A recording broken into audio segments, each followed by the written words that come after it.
ولا تلقوا بأيديكم إلى التهلكة وأحسنوا. Subscribe to this channel and share among your friends for more religious, knowledge-rich and historic lessons, durus and tafsir. السلام علیکم ورحمۃ اللہ وبرکاتہ. الحمد للہ وکفی وسلام علی عبادہ الذین اصطفی، اما بعد فاعوذ باللہ من الشیطان الرجیم. بسم اللہ الرحمن الرحیم. اليوم اکملت لکم دینکم واتممت علیکم نعمتی ورضیت لکم الاسلام دینا. صدق اللہ العظیم. قال النبی صلی اللہ علیہ وسلم: من صام رمضان ایمانا واحتسابا غفر له ما تقدم من ذنبه. رواہ البخاری ومسلم. صدق اللہ مولانا العظیم وصدق رسوله النبی الکریم ونحن على ذلك لمن الشاہدین والشاکرین والحمد للہ رب العالمین. محترم سامعین و ناظرین، سب سے پہلے تو ہم اللہ رب العزت کی توفیق پر شکر بجا لاتے ہیں کہ رب کریم نے اپنے بہت سارے بندوں میں ہمیں منتخب فرما کر، چن کر رمضان المبارک کی حسین ساعتوں سے استفادے کی توفیق بخشی. رمضان کا تحفہ ہمیں ملا، اس مہمان کے اکرام کی ذمہ داری ہم پر عائد ہوئی. رب کی توفیق سے جیسے ہم نے اس کا استقبال کیا اور جو کمی کوتاہی رہی وہ ہماری طرف سے رہی. رمضان المبارک ہمیں الوداع کہہ کر ہم سے رخصت ہوا. جو روزے ہم پر عائد تھے، ہم پر فرض تھے، ہم نے وہ روزے رکھے. 30 روزے الحمدللہ اس سال مکمل ہوئے. لیکن آج کی مجلس میں آپ حضرات کے سامنے جو گفتگو کرنی ہے، جو بات پیش کرنی ہے، وہ یہ ہے کہ جو روزے ہم نے رکھے ہیں، ان روزوں سے بھی ایک بڑا روزہ ہے. رمضان کے روزوں سے بڑا روزہ، ایسا روزہ جس روزے کے طفیل رمضان کے روزے ملے. اور صرف رمضان کے روزے نہیں، اسی روزے کے طفیل ہمیں عید کی خوشیاں ملی، اسی روزے کے طفیل ہمیں نماز ملی، حج، زکوٰۃ، صدقہ، خیرات ملے. اسی روزے کے طفیل ہمیں سب کچھ ملا. وہ کون سا روزہ ہے؟ آپ سوچ رہے ہوں گے کہ وہ روزہ عاشوراء کا روزہ ہے، یا پھر ذی الحج کے روزے کے بارے میں بات ہو رہی ہے، یا پھر شعبان کے روزوں کی گفتگو ہو رہی ہے، یا اسی طرح سے ہمارے یہاں جو روزے رکھنے کے جو معمولات ہیں، کس روزے سے متعلق گفتگو ہو رہی ہے. آج میں کون سے روزے پر روشنی ڈالنے جا رہا ہوں. بہت سے لوگوں کے لیے یہ گفتگو نہیں بھی ہو سکتی ہے، اور بہت سے اس سے پہلے سن بھی چکے ہوں گے کہ وہ کون سا روزہ ہے جو رمضان کے روزوں سے بڑا روزہ ہے، جس کے طفیل میں رمضان کے روزے ہمیں ملے ہیں. یاد رکھیں، وہ روزہ نہ محرم کا روزہ، نہ ذی الحج کا روزہ، نہ شعبان کا روزہ، بلکہ بات ہو رہی ہے اس روزے کی جو روزہ اسلام کا روزہ ہے، جو رمضان کے روزوں سے بھی بڑا روزہ ہے. کہ اسلام خود ایک روزہ ہے. ہمیں مسلمان بنایا گیا. مسلمان بنتے ہی جیسے روزوں کے نتیجے میں ذمہ داریاں عائد ہوتی ہے، ایسے اسلام کا روزہ اس وقت انسان سے منسلک ہو جاتا ہے، جڑ جاتا ہے، جب یہ مسلمان ہوتا ہے. 2 روزے ہیں. رمضان کے روزے کو چھوٹا اس لیے نہیں کہا جا رہا کہ اس کی کوئی کمی تحقیر کی جا رہی ہے، بلکہ یہ بہت عظیم الشان روزہ ہے. رمضان کے روزے کے بارے میں رسول عربی صلی اللہ علیہ وسلم نے فرمایا ہے، امام بخاری، امام مسلم نے نقل کیا ہے: من صام رمضان ایمانا واحتسابا.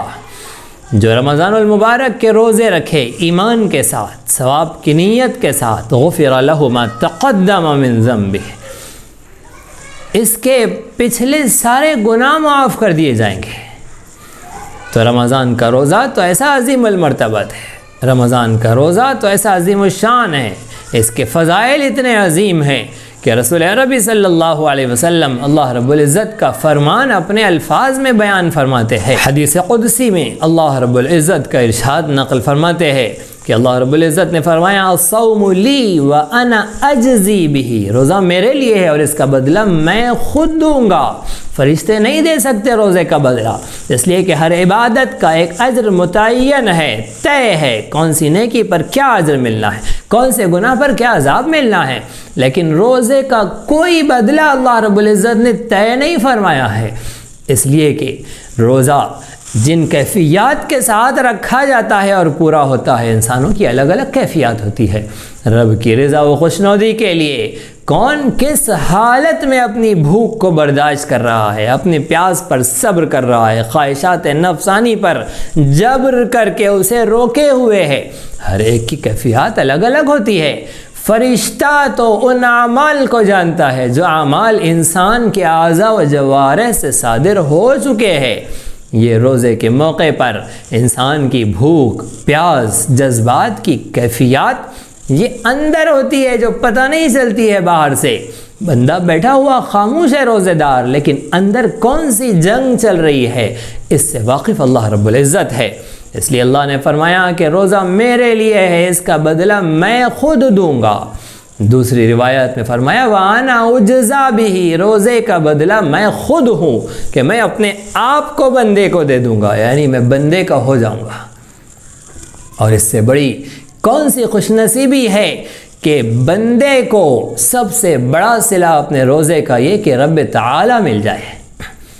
لہذا روزے کی، رمضان کے روزے کی تحقیر نہیں ہو رہی ہے، لیکن جس کے طفیل یہ روزہ ملا ہے، جس روزے کے طفیل رمضان ملا ہے اور اس کے روزے ملے ہیں، وہ روزہ اسلام کا روزہ ہے۔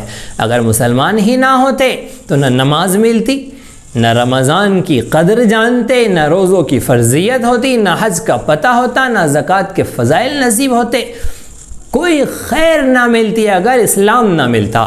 تو اسلام کا روزہ سب سے بڑا روزہ ہے۔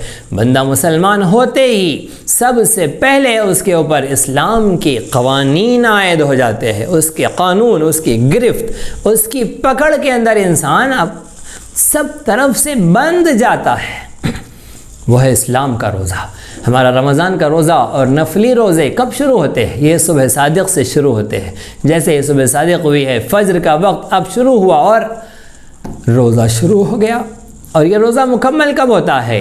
غروب آفتاب پر مکمل ہوتا ہے۔ لیکن اسلام کا روزہ کب شروع ہوتا ہے؟ وہ بچہ جو مسلمان گھرانے میں پیدا ہوا، وہ بالغ ہوتے ہی اسلام کا روزہ شروع ہو گیا۔ وہ بالغ ہوا، اسلام کا روزہ شروع ہو گیا۔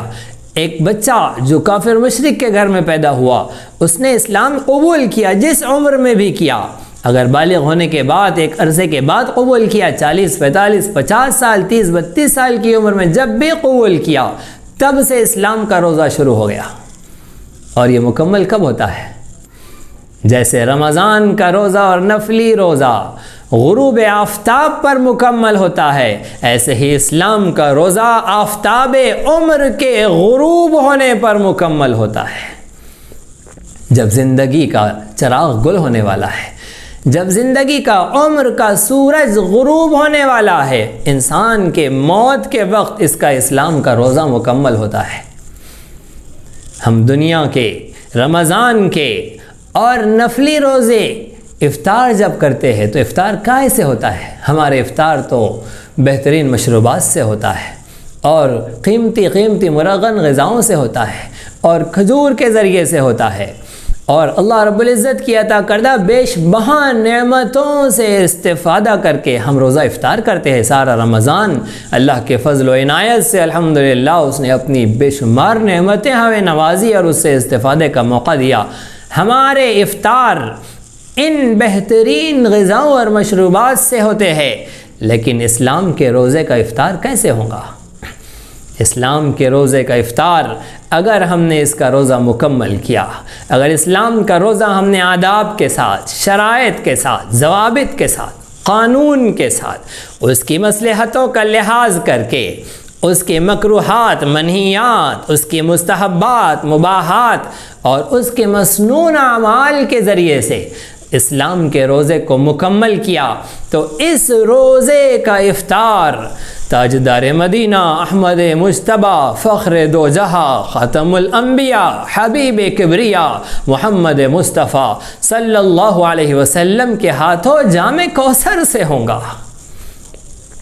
رسول عربی صلی اللہ علیہ وسلم کے ہاتھوں حوض کوثر پر پیارے آقا کھڑے ہوں گے اور اپنی امت کو، جن بندوں نے، جن امتیوں نے اپنے اسلام کے روزے کو مکمل کر کے دربار مصطفیٰ میں حاضری دی، ادھر رب ذوالجلال کا ایک دربار لگا ہوگا میدان محشر میں، اور ادھر حوض کوثر پر رسول عربی صلی اللہ علیہ وسلم کا دربار ہوگا، اور وہ اسلام کا روزہ مکمل کرنے والا امتی اپنے نبی کے دربار میں پہنچ کر حوض کوثر سے اپنے روزے کا افطار کرے گا۔ اللہ رب العزت ہم سب کو رسول عربی صلی اللہ علیہ وسلم کے ہاتھوں جام کوثر سے اس اسلام کے روزے کے افطار کی توفیق بخشے، ہمارے نصیب میں لکھ دے اللہ کہ ہم رسول عربی صلی اللہ علیہ وسلم کے ہاتھوں جام کوثر سے استفادہ کریں۔ لیکن یہ کب ہوگا؟ جب اسلام کا روزہ ہم نے مکمل کیا۔ آئیے ہم دیکھتے ہیں کہ وہ کون سی چیزیں ہیں، وہ کون سے اسباب ہیں جو ہمیں اسلام کے روزے کو مکمل کر کے پیارے آقا کے دربار میں میدان محشر میں پہنچائیں گے، تاکہ ہم جام کوثر سے، حوض کوثر سے بھرے ہوئے جام سے استفادہ کر کے رسول عربی صلی اللہ علیہ وسلم کی سفارش و شفاعت کے مستحق ہو۔ ہمارا یہ رمضان کا روزہ، یہ نفلی روزہ، یہ ختم ہو جاتا ہے، ٹوٹ جاتا ہے اگر ہم غروب آفتاب سے پہلے کھا لے یا پی لے یا خواہش نفس کو پورا کر لے تو ہمارا یہ روزہ ٹوٹ جائے گا۔ ایسے ہی یہ اسلام کا روزہ بھی چند چیزوں سے ٹوٹ جاتا ہے، جس کا جاننا، جس کا سمجھنا، جسے معلوم کرنا اپنے ذہن و دماغ پر، اپنے شعور و احساس پر، اپنے وجدان پر اسے طاری کرنا ایک مسلمان کا سب سے پہلا فریضہ ہے۔ ہم نے روزے کے آداب سیکھے۔ رمضان المبارک میں ہم نے دیکھا کہ ایک معصوم سا بچہ جس کا پہلا روزہ ہے، اس کے والدین نے اسے روزہ رکھایا ہے کہ بیٹا تمہاری آج روزہ کشائی ہے اور تمہیں روزہ رکھنا ہے۔ اس کا مطلب یہ ہے کہ صبح کو اندھیرے میں ہمارے ساتھ سحر کھانا ہے، اور پھر جب تک مغرب کی اذان نہیں ہوتی ہے اور مؤذن مسجد کے مائک سے روزہ کھولنے کے اعلان نہیں کرتا ہے، الفاتحہ کے ذریعے اور دعا کے ذریعے اور بسم اللہ کے ذریعے اور افطار کر لو کے اعلان کے ذریعے جب تک ہمیں اجازت نہیں دیتا ہے تب تک روزہ نہیں کھولنا ہے، تب تک تمہیں کچھ نہیں کھانا ہے۔ اس بچے کو پتہ نہیں ہے کہ روزہ کیا ہوتا ہے، اس کے فضائل کیا ہے، اس پر ملنے والا کیا ہے، لیکن اسے یہ پتہ ہے کہ میں مسلمان ہوں اور مسلمانوں کے یہاں روزہ ایک عظیم الشان عبادت ہے، اور آج مجھے اس عبادت کے پورا کرنے کا شرف حاصل ہو رہا ہے۔ اب عصر کا وقت ہو رہا ہے، بچہ تل ملا رہا، بل بلا رہا ہے، بچے سے کہہ دو کہ بیٹا لو کھانا کھا لو، یہ لو کھجور کھا لو، یہ لو روح افزا پی لو، یہ لو مرغن غذائیں کھا لو۔ بچہ کہتا ہے آپ نے تو کہا تھا کہ اعلان پر کھانا ہے، ابھی تو اعلان نہیں ہوا ہے۔ وہ معصوم سا بچہ نہیں کھاتا ہے اس لیے کہ اسے پتہ ہے کہ روزہ ٹوٹ جائے گا، خراب ہو جائے گا۔ سخت گرمی کا موسم ہے، دوپہر کی گرمی سے گزر کر عصر کا وضو ہو رہا ہے، پانی وضو کے لیے، کلی کرنے کے لیے، مزمزے کے لیے جب منہ میں پانی ڈالا ہے، کسی نے چیک نہیں کیا ہے کہ کتنا ملی لیٹر، کتنا ملی گرام پانی اس نے اپنے منہ میں ڈالا ہے کلی کرنے کے لیے، اور باہر اب کتنا نکالنے والا ہے کوئی نہیں چیک کر رہا ہے، اندر کوئی تھرمامیٹر نہیں لگا ہے اور اندر کوئی چیز اسے گننے کی لگی ہوئی نہیں ہے۔ اگر وہ چاہتا تو ایک کلی اندر کر لیتا، ایک کلی باہر کر لیتا، کسے کیا پتہ چلتا کہ اندر کتنا گیا ہے، لیکن مجال کے ایک قطرہ بھی حلق کو چھو جائے، حلق کے اس نرم حصے کو، اس پرزب کو، اس کوے کو چھو جائے، ایک خطرہ بھی مجال، بلکہ احتیاطاً دو دو چار چار بار تھوکتا ہے کہ کہیں کوئی خطرہ اندر نہ رہ جائے، کہیں اندیشہ، کہیں وسوسہ نہ پیدا ہو جائے۔ تو جیسے ہم نے رمضان کے روزے کے احساس کے ساتھ اسے پورا کیا ہے، تو اسلام کے روزے کا بھی ہمیں احساس ہونا چاہیے، اس لیے کہ اس روزے کی تو پھر قضا ہے۔ اگر رمضان کا روزہ ٹوٹ جائے، سحر کی تھی، روزہ رکھا تھا، بلا عذر توڑ دیا ہے، تو 60 روزوں پر اس روزے کی قضا ہو سکتی ہے۔ لیکن اسلام کا روزہ اگر ٹوٹ جائے، رسول عربی کے ہاتھوں جام کوثر کا اگر موقع ہاتھ سے نکل جائے تو کیا بنے گا؟ کون سی قضا ہے اس کی اگر رسول عربی کے ہاتھوں جام کوثر سے محرومی ہو جائے؟ کوئی قضا نہیں ہے۔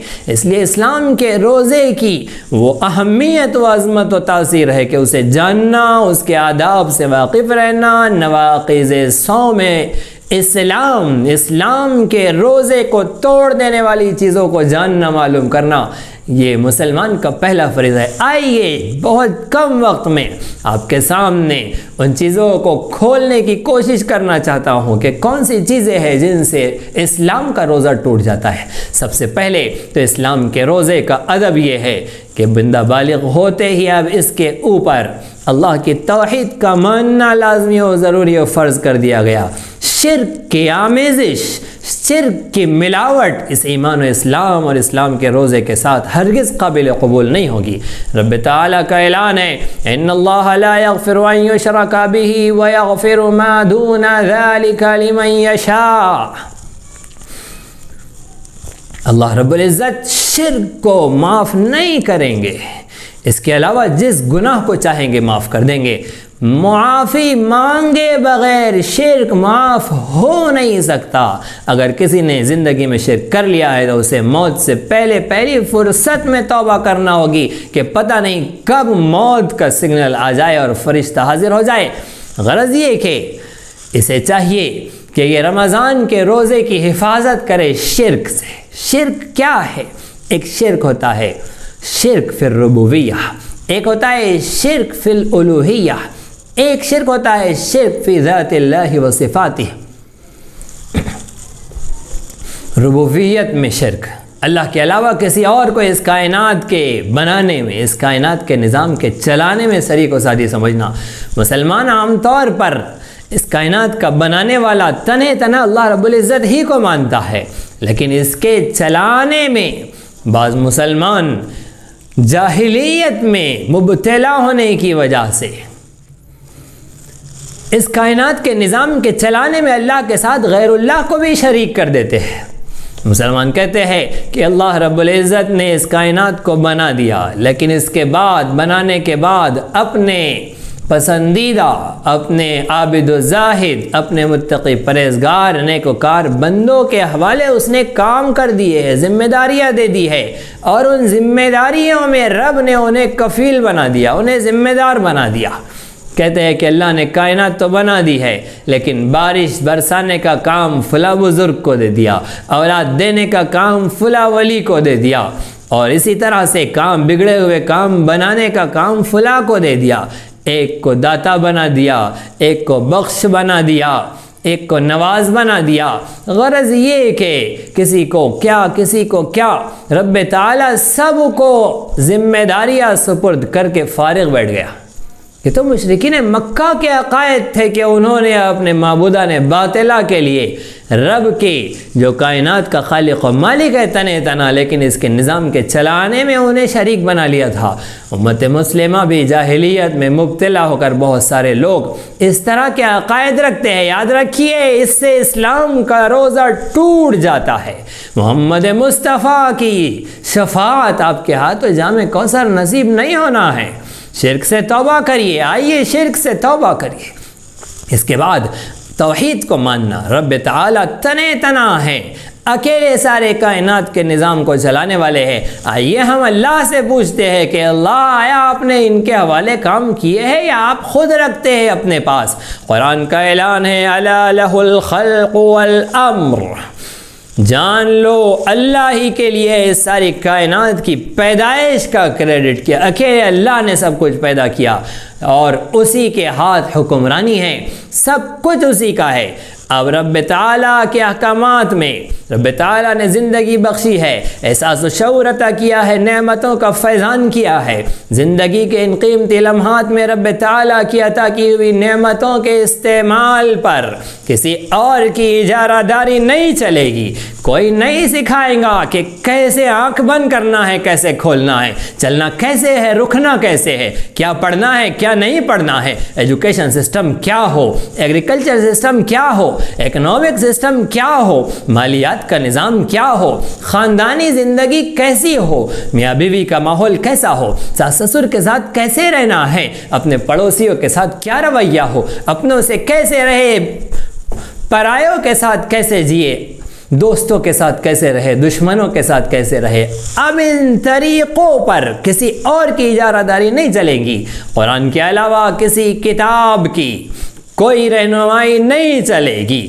اللہ کے علاوہ کسی حاکم، کسی بادشاہ، کسی فرما روا، کسی وزیر اعظم، کسی صدر محترم اور کسی گورنر اور کسی اے ایم اور پی ایم اور سی ایم اور فلاں اور چنا اور ام کا اور ڈھم کا کسی کا کوئی حکم نہیں چلے گا، صرف اور صرف رب تعالیٰ کی حکمرانی چلے گی۔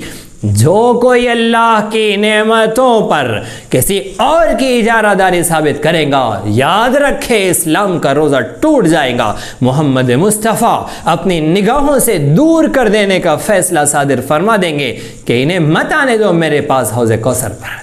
تو پہلی چیز تھی شرک نہیں چاہیے، توحید چاہیے۔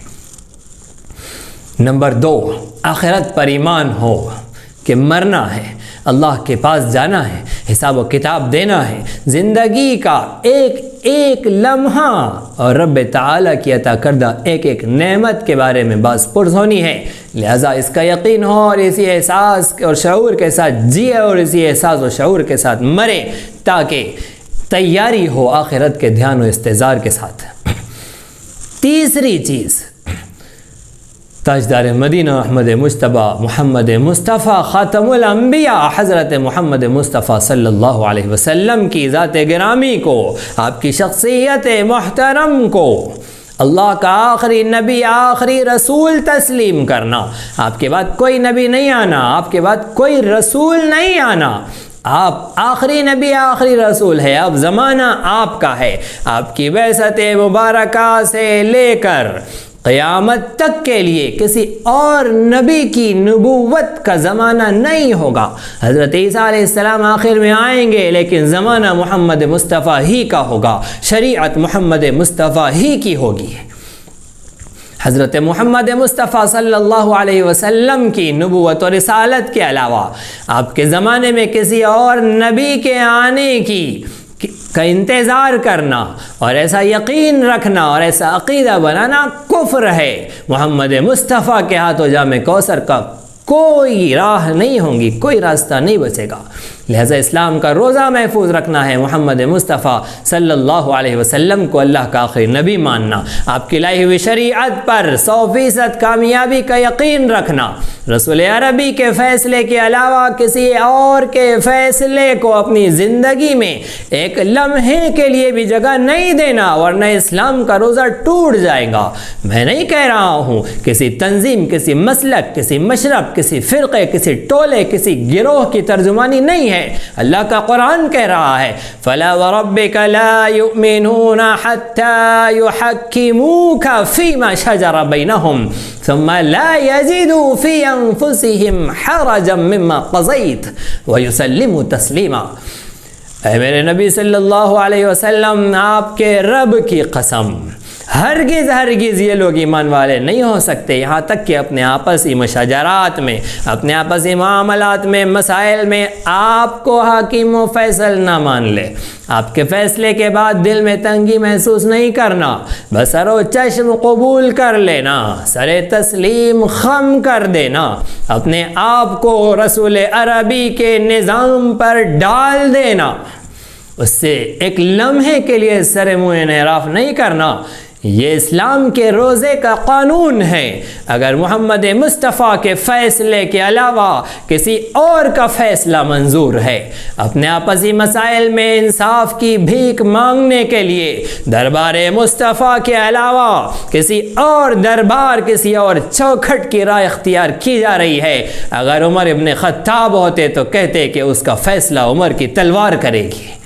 اللہ رب العزت عمر کے نام لیواؤں کو عمر کا جوش و جلال عطا فرما دے، وہ غیرت ایمانی عطا کر دے کہ رسول عربی صلی اللہ علیہ وسلم کا فیصلہ جس سے منظور نہیں اس کا فیصلہ عمر کی تلوار کرے گی۔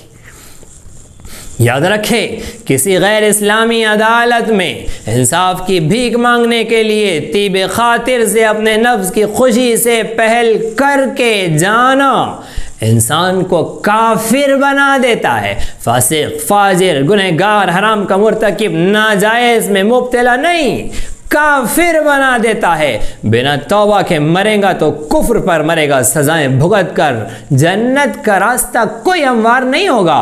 ضرورت اس بات کی ہے کہ محمد مصطفیٰ صلی اللہ علیہ وسلم ہی کے فیصلے کو تسلیم کیا جائے۔ اپنی عبادات میں، اپنے معاملات میں، اپنی معاشرت میں، اپنے اخلاقیات میں تنہا محمد مصطفیٰ صلی اللہ علیہ وسلم کا نظام ہوگا۔ شادی بیاہ کا معاملہ دیکھ لیجئے کیا حال ہے۔ جہیز نہ ملنے پر یا کم ملنے پر جو اپنی اوقات دکھا دیتے ہیں، ان بھک منگوں، ان فقیروں، ان بھکاریوں کو ان کا آئینہ دکھایا جائے، انہیں بتلایا جائے کہ محمد مصطفیٰ کی شریعت میں جہیز کا کوئی تصور نہیں ہے۔ شادی بیاہ کے اندر یہ فضول اخراجات، یہ لڑکی کے باپ کے اوپر اخراجات کا خرچ کا انبار اور پہاڑ توڑ ڈالنا اور اس کی کمر کو توڑ دینا، شریعت محمدی میں اس کی کوئی گنجائش نہیں ہے۔ لڑکا جو لڑکی کو اپنے گھر لے جا رہا ہے نکاح کر کے، اس پر ذمہ داری ہے کہ وہ مہر بھی ادا کرے، اس پر ذمہ داری ہے، سنت ہے کہ وہ ولیمہ بھی کرے اس کی استطاعت کے مطابق، اور اس میں بھی غریب کا بلانا ضروری ہے۔ صرف مالداروں کو اگر ولیمے میں بلایا جائے گا تو برکت سے خالی ہوگا، رب کی رحمت سے خالی ہوگا۔ لہذا شادی کے نظام کو مستحکم بنایا جائے، رسول عربی کی تعلیمات سے مزین کیا جائے، ہماری تعلیم گاہوں کو محمد مصطفیٰ صلی اللہ علیہ وسلم کی تعلیمات سے آشنا کرایا جائے۔ اقرأ بسم ربک الذی خلق کے اعلان کے بعد اللہ کو وہی تعلیم منظور ہے جو اس میں رب کے ساتھ ہو، رب کے نام کے ساتھ تعلیم ہو، تربیت ہو، نظام ہو، کلچر ہو۔ اللہ کے نبی صلی اللہ علیہ وسلم نے جو معاشرتی زندگی دی ہے اس معاشرت کو اپنانا، تجارت کی منڈیوں میں، مارکیٹوں میں اور آفیسز میں محمد مصطفیٰ صلی اللہ علیہ وسلم کی تعلیمات کو سامنے رکھ کر زندگی گزارنا، اور گھر سے باہر نکلتے ہی اور گھر کے اندر بھی محمد مصطفیٰ صلی اللہ علیہ وسلم کے نظام کو اپنانا، یہ وہ طریقہ زندگی ہے جس سے اسلام کا روزہ محفوظ ہوگا، مکمل ہوگا، اور محمد مصطفیٰ صلی اللہ علیہ وسلم کے ہاتھوں جام کوثر نصیب ہوگا۔ رمضان کے روزوں کے بعد ہمیں عید ملتی ہے، عید کی خوشیاں نصیب ہوتی ہے۔ اسلام کے روزے کے بعد محمد مصطفیٰ کے ہاتھوں جام کوثر نصیب ہوگا، جنت کا پروانہ ملے گا۔ وہ روزے دار، اسلام کا روزہ مکمل کرنے والا، محمد مصطفیٰ کی شفاعت سے حوض کوثر سے استفادہ کرنے والا، اپنے دائیں ہاتھ میں جب نام اعمال لے کر نکلے گا، جیسے عید کے دن اپنے کپڑے لے کر نکلتا ہے، معصوم بچہ اپنی عیدی دوستوں کو بتلاتا ہوا نکلتا ہے، میری ٹوپی دیکھو، میرے کپڑے دیکھو، میری چپل دیکھو، میرے ہدیے اور انعامات دیکھو، میری عیدی دیکھو۔ رب تعالیٰ کی طرف سے اسلام کے روزے کی تکمیل پر وہ دائیں ہاتھ میں نام اعمال ملے گا، دنیا کو بتاتا پھرے گا، دیکھو دیکھو میں پاس ہو گیا، دیکھو دیکھو میں پاس ہو گیا۔ کون کہہ رہا ہے؟ قرآن کہہ رہا ہے، ہاؤم اقرؤ کتابیہ، دیکھو دیکھو میرا نام اعمال پڑھو، میں پاس ہو گیا۔ انی ظننت انی ملاق حسابیہ، مجھے یقین تھا کہ میرا حساب ہونا ہے، حساب کے دن رب تعالیٰ کے ہاں حاضری ہونی ہے۔ انی ظننت انی ملاق حسابیہ فہو فی عیشت راضیہ، اب رضامندی کی من چاہی زندگی ہوں گی، فی جنت عالیہ، بلند و بالا باغات ہوں گے، قطوفہا دانیہ، پھل جھکے ہوئے ہوں گے، قریب ہوں گے۔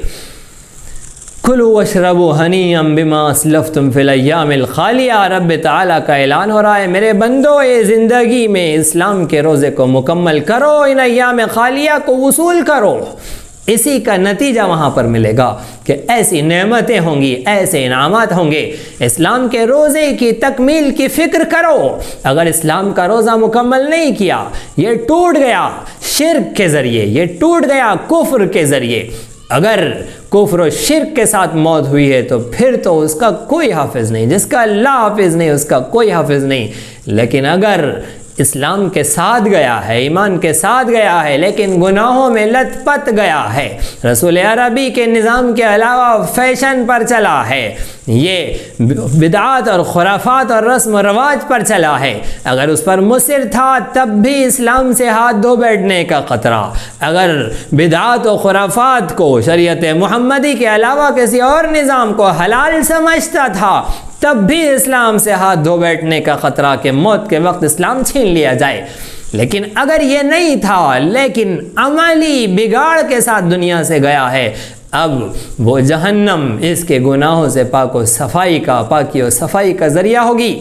ہم چاہتے ہیں کہ ہمیں عید کے دن ہی وہ خوشی نصیب ہو جائے، تو ضروری ہے کہ اسلام کے روزے کو مکمل کرے تاکہ پہلے ہی دن ہمیں خوشی نصیب ہو اور رسول عربی کے ہاتھوں جام کوثر نصیب ہو۔ آئیے رب تعالی سے دعا کرتے ہیں، اس کے حضور میں عہد اور اقرار کرتے ہیں، رب تعالی کے دربار میں اعلان کرتے ہیں۔ آج کی شب لیلۃ الجائزہ میں رب تعالی کے حضور ہم یہ عہد و پیمان کرتے ہیں کہ اے ہمارے رب، ہم شرک سے براعت کا اعلان کرتے ہیں کہ اللہ ہمارا شرک سے کوئی تعلق نہیں ہے، زندگی میں جانے انجانے میں ہم سے کہیں شرک ہوا ہے تو اسے معاف فرما، ہمیں خالص توحید عطا فرما، ہمارے اندر شرک کی بو باز بھی باقی نہ رکھنا، اے رب تعالی ہمیں آخرت پر کامل یقین عطا فرما۔ رسول عربی صلی اللہ علیہ وسلم کو ہم خاتم الانبیاء مانتے ہیں، رضیت باللہ ربا وبالاسلام دینا وبمحمد صلی اللہ علیہ وسلم نبی و رسولا۔ رسول عربی صلی اللہ علیہ وسلم کے ایک طریقے کو جان کر اس کے مطابق اپنی زندگی گزاریں گے، ہمیں عمل کی توفیق عطا فرما، ہمت، جرأت، سعادت، توفیق ہمیں عطا فرما کہ ہم اپنی زندگی کے ہر لمحے، ہر موڑ، ہر کام میں آپ کے پیارے حبیب صلی اللہ علیہ وسلم کے پاکیزہ مبارک طریقوں کو اپنائیں۔ اللہ رب العزت ہم سب کو صحیح سمجھ عطا فرمائیں، صحیح فہم عطا فرمائیں، آج کی رات میں ہمیں مغفرت کی سعادت عطا فرمائیں، ہمارے گناہوں کو معاف فرمائیں، ہمارے روزوں کو، ہماری تراویح کو، ہماری تسبیح و تلاوت کو، ہماری نمازوں کو قبول فرما کر اپنے دربار میں شرف قبولیت سے نواز کر ہمیں بھی ان پاکیزہ روزے داروں کے ساتھ شامل فرما دے جن روزے داروں نے اسلام کے روزے کو مکمل کر کے آپ کو راضی کیا ہے اور آپ نے ان کا نام رضی اللہ عنہم و رضوا عنہ کے ذریعے سے سنایا ہے کہ آپ ان سے راضی ہے، وہ اور آپ سے راضی ہوئے، ان کے غلاموں میں ہمیں بھی شامل فرما کر ہمیں بھی دونوں جہانوں کی سعادتیں عطا فرما۔ آمین وآخر دعوانا ان الحمد للہ رب العالمین والسلام علیکم ورحمۃ اللہ وبرکاتہ۔ اسی طرح دینی، علمی، اصلاحی اور تاریخی دروس و بیانات سے استفادے کے لیے آپ کے اس چینل کو لائک، شیئر اور سبسکرائب کریں۔ یہ نغمہ حور جنت ہے، یہ ساز تم کو